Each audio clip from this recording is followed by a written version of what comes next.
آداب اور احباب، میں ہوں علیم طاہر۔ آپ دیکھ رہے ہیں علیم طاہر پوئٹری انٹرنیشنل چینل۔ آئیے احباب، عزیز طلباء و طالبات، آج ہم اردو کمار بھارتی 10ویں جماعت سے حصہ نظم میں غزل نمبر 3 دیکھیں گے، جو شیخ غلام حمدانی مظفری صاحب نے قلم بند فرمائی ہے۔ پہلی بات، مختلف شاعروں کے موضوعات میں لب و لہجے اور لفظیات کے اعتبار سے فرق پایا جاتا ہے۔ دہلی اور لکھنؤ کے شاعروں میں یہ فرق نمایاں طور پر دیکھا جا سکتا ہے۔ لکھنؤ کی سرزمین سے ابھرنے والے شاعروں کے ہاں لفظوں کا انتخاب اور زبان کو سنوارنے کا خاص اہتمام ملتا ہے۔ اس کے برعکس دہلی میں خیال کی سادگی کے اعتبار سے شاعری نے اپنا مخصوص انداز اختیار کیا۔ مظفری کے ہاں دہلی اور لکھنؤ کے رنگ نمایاں ہیں۔ جان پہچان، مظفری کی پیدائش 1747 میں اکبر پور امروہہ میں ہوئی۔ یہیں انہوں نے ابتدائی تعلیم حاصل کی، پھر اعلیٰ تعلیم کی غرض سے وہ دلی گئے۔ دلی میں ان کی شاعری کو فروغ حاصل ہوا۔ اس شہر کی تباہی کے بعد وہ لکھنؤ آ کر شہزادہ مرزا سلیمان شکوہ کے ملازم ہو گئے۔ مظفری ایک قادر الکلام شاعر تھے۔ وہ اردو فارسی کے علاوہ عربی پر بھی عبور رکھتے تھے۔ مظفری کے کلام میں ملکی خصوصیات اور مقامی رنگ کے علاوہ حب الوطنی کا جذبہ خاص طور پر نمایاں ہے۔ ان کی چند مثنویاں مشہور ہیں، جن میں سردی، اجوائن، غریب خانہ مظفری، مودی خانہ وغیرہ قابل ذکر ہیں۔ فارسی اور اردو میں ان کے 8 دیوان شائع ہو چکے ہیں۔ ان کا انتقال 1824 میں ہوا۔ دیکھتے ہیں غزل نمبر 3۔ ہلکے سروں میں پہلے میں پڑھ دیتا ہوں، پھر میں آپ کو اس کی تشریح سمجھاؤں گا، تشریح کروں گا۔ دیکھیے گا، مطلب دیکھیے گا عزیز طلباء و طالبات۔ نہ گیا کوئی عدم کو دل شاداں لے کر،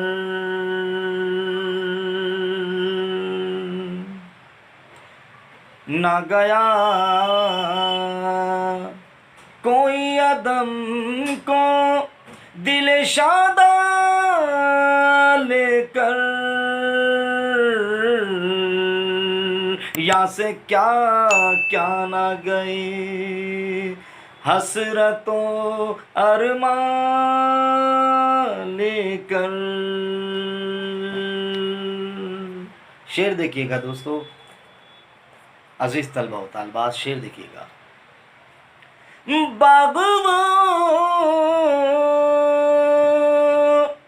دشت جنوں تھا کہ کبھی جس میں سے، باغ وہ دشت جنوں تھا کہ کبھی جس میں سے،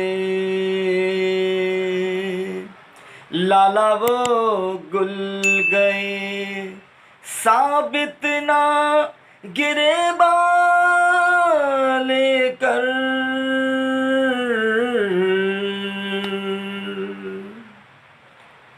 اور یہ شعر بھی دیکھیے گا احباب کہ پردے خاک میں سو سو رہے جا کر افسوس،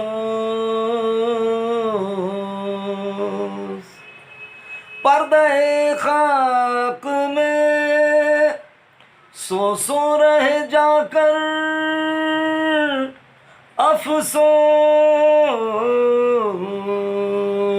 افسوس، پردہ رخسار پہ کیا کیا مہ تاباں لے کر،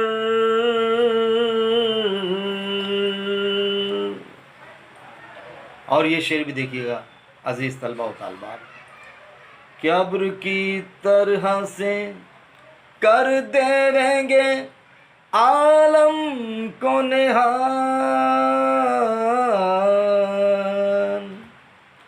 ابر کی طرح سے کر دیں گے عالم کو نہال، ہم جدھر جاویں گے، ہم جدھر جاویں گے یہ دیدہ گریہ لے کر،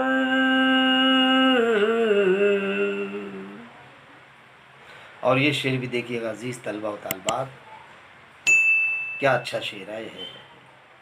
پھر گئی سوئے اسیران قفس باد صبا،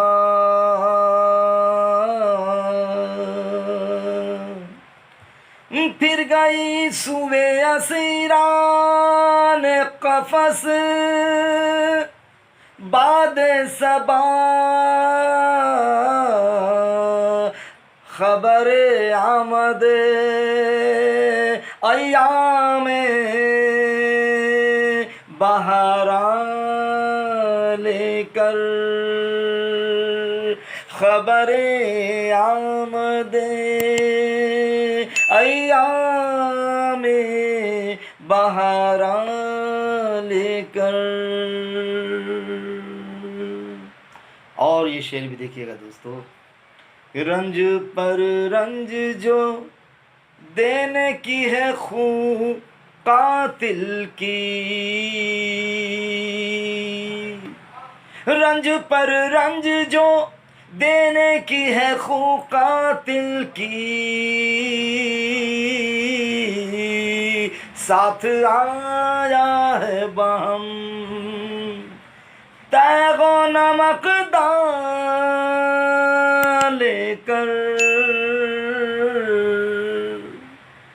اور آخری دیکھیے گا مقطع پیش خدمت ہے، مصحفی گوشہ عزلت کو سمجھ تخت شاہی،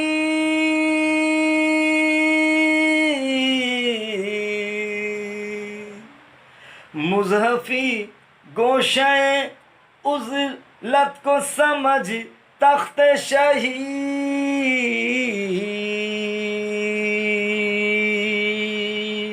کیا کرے گا تو بس، کیا کرے گا، کیا کرے گا تو بس ملک سلیمان لے کر، نہ گیا کوئی عدم کو دل شاداں لے کر، یہاں سے کیا کیا نہ گئے حسرتوں ارمان لے کر۔ عزیز طلبہ و طالبات اور احباب، آپ سن رہے تھے، سماعت کر رہے تھے غزل نمبر 3 شیخ غلام حمدانی مظفری صاحب کی۔ دیکھیے گا، دیکھتے ہیں وہ کیا کہنا چاہ رہے ہیں۔ مطلب میں انہوں نے کہا کہ نہ گیا کوئی عدم کو دل شاداں لے کر، یہاں سے کیا کیا نہ گئے حسرت و ارما لے کر۔ کیا فلسفیانہ مطلع کہا ہے انہوں نے، کتنا اچھا ہے۔ وہ کہنا چاہتے ہیں اس مطلع کے ذریعے کہ یہ دنیا جہاں پر ہر کوئی اپنی مرضی سے نہیں آیا، کوئی بھی کسی سے پوچھا نہیں گیا کہ آپ کو دنیا مل رہی ہے چلیے،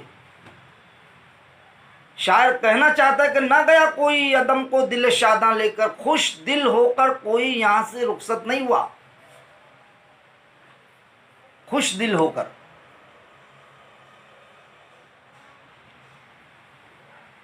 نہ گیا کوئی عدم کو دل شاداں لے کر، یعنی یہاں پر دنیا میں جو شخص بھی آیا وہ جب یہاں سے رخصت ہوا، انتقال جب اس کا ہوا تو وہ شاداں دل لے کر نہیں گیا، خوش دل لے کر نہیں گیا، یہاں سے کیا کیا نہ گئے حسرت و ارما لے کر۔ شاعر کہنا چاہتے ہیں کہ یہاں سے کیسے کیسے لوگ کتنی حسرتیں لے کر، کتنے ارمان لے کر گئے۔ حسرت کہتے ہیں اس تمنا کو جو مکمل نہ ہو۔ بے شمار تمنائیں انسان کے دل میں جنم لیتی ہیں، جب تک وہ زندہ رہتا ہے بے شمار تمناؤں کے گھیرے میں رہتا ہے، تمنائیں اس کے آس پاس منڈلاتی ہیں، خواہشات اس کے آس پاس رقص کرتی نظر آتی ہیں۔ وہ ایک خواہش پوری نہیں ہوتی تو دوسری خواہش کی جانب، دوسری خواہش کو پوری کرنے کے لیے تگ و دو میں نکل پڑتا ہے۔ تو شاعر کہنا چاہتا ہے کہ نہ گیا کوئی عدم کو دل شاداں لے کر، خوش دل ہو کر کوئی نہیں گیا، سب کی ہر کوئی جو ہے جو یہاں سے انتقال کیا جس نے بھی، اس کی تمام خواہشات پوری نہیں ہوئی، تمام تمنائیں پوری نہیں ہوئی، اور اس کے دل میں مختلف قسم کے ارمان جو ہے وہ باقی رہ گئے، حسرتیں باقی رہ گئی۔ انسان چاہتا کہ میں یہ کر لوں، وہ کر لوں، میں ایسا بن جاؤں، ویسا بن جاؤں، مگر ضروری نہیں کہ ہر اس کی خواہش پوری ہو جائے۔ اللہ تعالیٰ جس خواہش کو پوری کرنا چاہے گا وہی خواہش پوری ہوگی، اور جس خواہش کو اللہ تعالیٰ پوری کرنا نہ چاہے گا وہ نہیں ہوگی۔ تو یہاں پر شاعر نے بڑے اچھے انداز سے دنیا کے اس رنگ برنگے تصور کو، رنگ برنگے تصور کی حقیقت بیان کی ہے۔ اس نے کہا ہے کہ یہ دنیا فانی ہے، مطلب فنا ہونے والی ہے، اور یہاں عارضی طور پر، ٹیمپرری طور پر ہم یہاں پر، وقتی طور پر ہم زندگی گزار رہے ہیں۔ شاعر کہنا چاہتا ہے کہ کوئی بھی جو یہاں دنیا میں آیا، وہ جب یہاں سے گیا تو اس کا دل جو ہے وہ شاداں نہیں تھا، خوش نہیں تھا، بلکہ اس کے دل میں بے شمار حسرتیں تھیں جو تمنائیں مکمل نہیں ہوئی، مطلب وہ حسرت بن گئی، وہ حسرتیں تھیں اور ارمان تھے، بے شمار تمنائیں اور بھی تھی، ارمان تھے کہ میں یہ کر لوں گا، وہ کر لوں گا، ایسا کر لوں گا، ویسا کر لوں گا، نہیں، وہ سارے کے سارے وہ اس کے دل میں رہ گئی اور اس کا انتقال ہو گیا۔ یہ کہنا چاہتا ہے شاعر۔ عزیز طلبہ و طالبات، آئیے دیکھتے ہیں دوسرا شعر کہ باغ وہ دشت جنوں تھا کہ کبھی جس میں سے لالا وہ گل گئے ثابت نہ گرے ماں لے کر۔ پھر یہاں پر وہی بات آ جاتی ہے، استعاروں کی زبان سمجھیے۔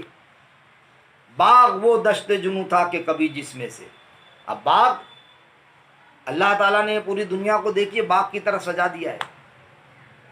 وہ دشت جنوں تھا، دشت یعنی جنگل، جنوں کا جنگل، باغ وہ دشت جنوں تھا۔ انسان یہاں دنیا میں جب سے پیدا ہوتا ہے تب سے تگ و دو میں لگ جاتا ہے، کوششوں میں لگ جاتا ہے، اور وہ اس کی حرکات و سکنات کے ذریعے وہ ترقی کرنا چاہتا ہے۔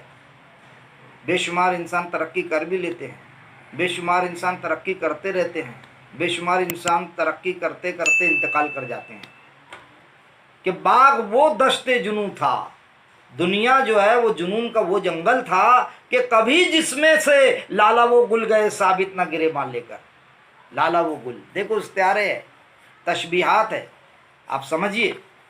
لالا وہ گل یعنی یہاں پر جو خوش و خرم آپ دیکھتے ہیں، جن کو کوئی بھی، یعنی آپ دیکھیں ایک باغیچے میں کس طریقے سے جو پھول کھلتے ہیں مختلف قسم کے، خوبصورت پھول کتنے خوبصورت لگتے ہیں، گلاب جب کھلتا ہے تو مختلف قسم کے جب پھول جب اپنی شباب پر آتے ہیں تو ایسا لگتا ہے کہ بس انہیں دیکھتے رہ جاؤ، لیکن ان کا انجام کیسا ہوتا ہے، ان کا انجام کتنا برا ہوتا ہے، مطلب مرجھا جاتے ہیں۔ تو یہاں پر کہہ رہا ہے کہ لالا وہ گل گئے ثابت نہ گریباں لے کر، اپنا جو گریبان ہے وہ ثابت ہے، سلامتی کے ساتھ لے کر نہیں جا سکا کوئی۔ آپ اور ہم بھی جب جائیں گے تو ہمارا مطلب یہ ہے کہ ہم جب یہاں سے جائیں گے تو سلامتی کے ساتھ اپنی عزت آبرو لے کر چلے جانا بہت بڑی بات ہے۔